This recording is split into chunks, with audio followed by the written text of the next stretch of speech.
Major General Yon Sena is the highest-ranking communist to ever defect.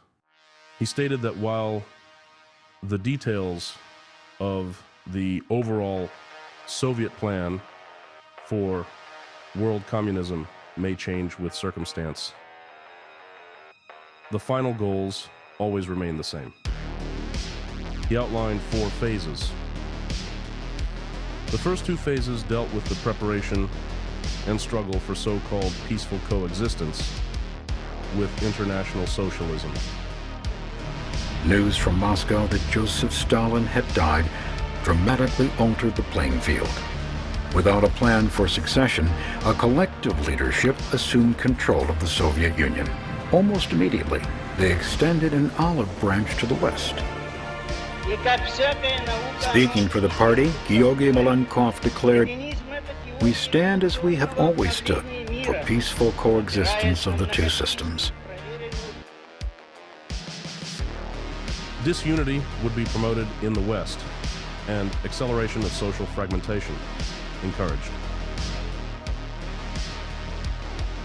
Law and order have broken down in Detroit, Michigan.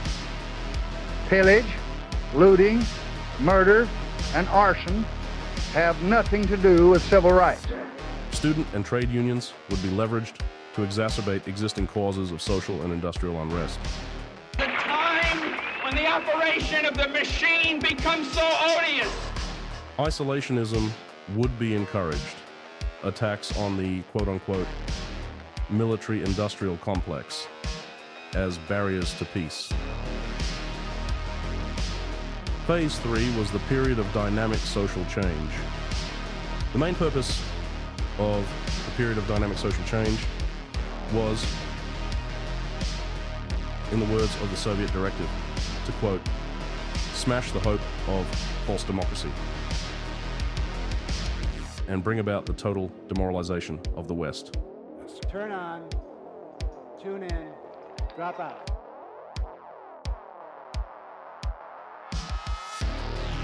The erosion of NATO begun in Phase 2 would be completed by the withdrawal of the United States from its commitment to the defense of Europe and ending Europe's military expenditure through economic recession, fanned by the magnified voices of progressive movements.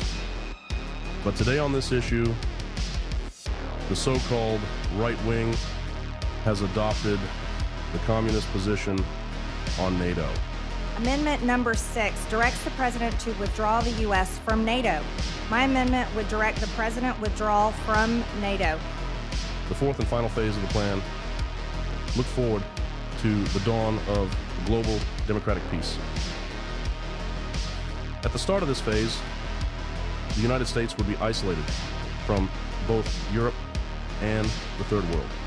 Economic weapons would be deployed to create social and economic conditions for progressive forces to emerge in the United States.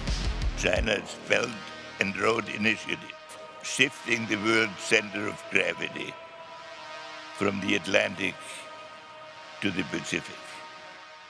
Ultimately, whatever temporary accommodations the communist bloc is prepared to make, their long-term objectives remain constant. In Khrushchev's words, "We will bury you."